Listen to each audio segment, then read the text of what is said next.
Shri Gurubhyo Namaha Harihi Om. Vasishtha said, I shall surely accede to your request, and, O Rama, I shall now impart to you the wisdom that was revealed to me by the divine creator Brahma himself. O Rama, countless have been the universes that have come into being and that have been dissolved. In fact, even the countless universes that exist at this moment are impossible to conceive of. All this can immediately be realized in one's own heart, for these universes are the creations of the desires that arise in the heart, like castles built in the air. Neither the world of matter nor the modes of creation are truly real. Yet, the living and the dead think that they feel that they are real. Ignorance of this truth keeps up the appearance. O Rama, even as water remains water, whether there are waves or no waves, whatever be the external appearance of the liberated sage, his wisdom remains unchanged. The difference is only in the eyes of the ignorant spectator. Therefore, O Rama, listen to what I am about to say. This instruction is sure to remove the darkness of ignorance. In this world, whatever is gained only by self-effort. Where failure is encountered, it is seen that there have been a slackness in the effort. This is obvious, but what is called fate is fictitious and is not seen at all. Self-effort, Rama, is the mental, verbal and physical action, which is in accordance with the instructions of a holy person well versed in the scriptures. It is only by such effort that Indra became king of heaven, that Brahma became the creator, and all the other deities earned their places. Self-effort is of two categories, that of the past births and that of this birth. The latter effectively counteracts the former. Fate is none other than the self-effort of a past incarnation. There is constant conflict between these two in this incarnation, and that which is more powerful triumphs. Self-effort which is not in accord with the scriptures is motivated by delusion. When there is obstruction in the fruition of self-effort, one should examine it to see if this is such deluded action, and if there is, it should be immediately corrected. There is no power greater than right action in the present. Hence, one should take recourse to self-effort, grinding one's teeth, and one should overcome evil by good and fate by present effort. The lazy man is worse than a donkey. One should never yield to laziness, but strive to attain liberation.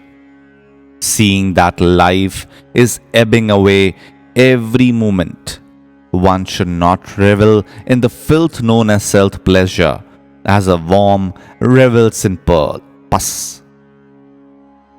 One who says, fate is directing me to do this, is brainless, and the goddess of fortune abandons him.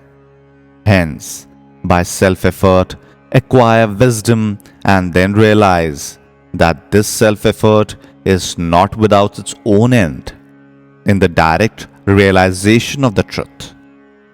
If this dreadful source of evil, named laziness, is not found on this earth, who will ever be illiterate and poor? It is because of laziness that people live life of animals, miserable and poverty-stricken. Valmiki said, at this stage, it was time for evening prayers and the assembly broke up for the day. Vasishtha began the second day's discourse.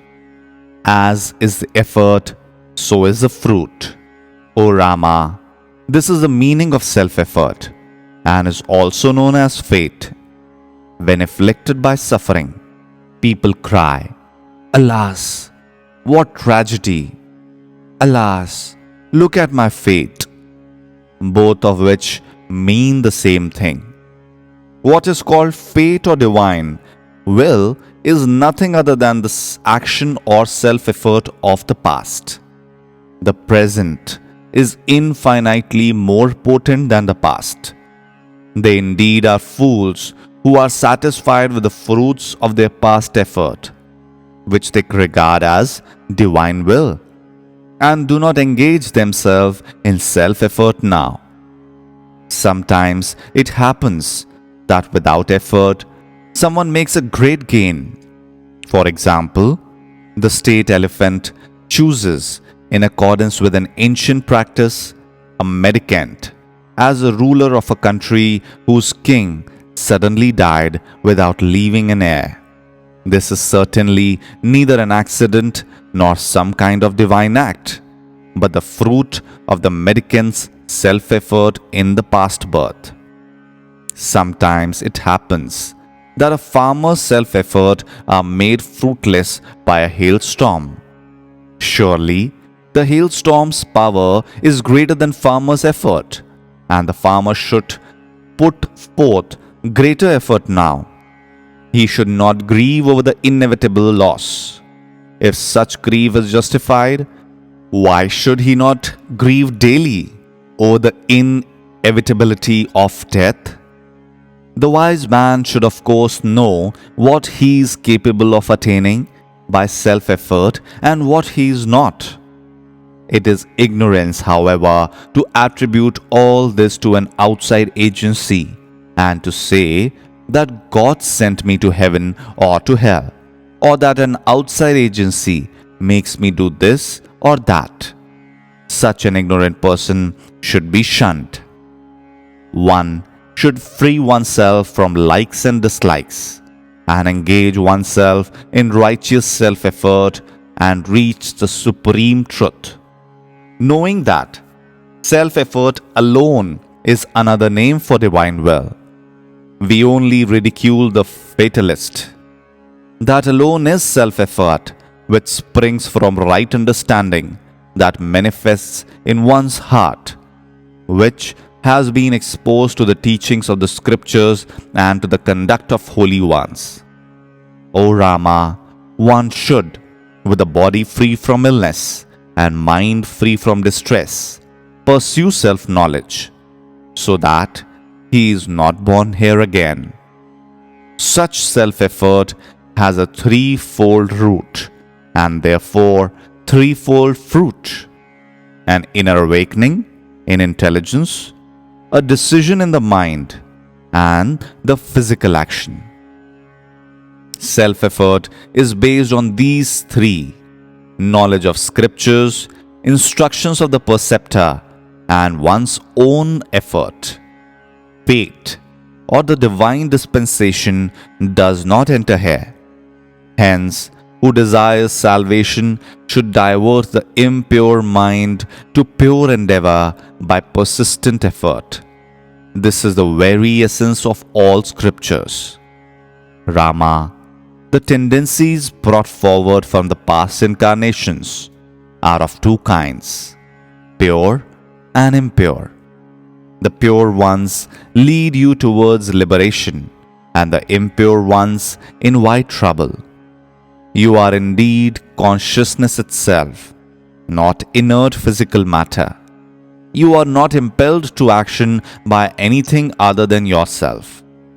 Hence, you are free to strengthen the pure latent tendencies in preference to the impure ones.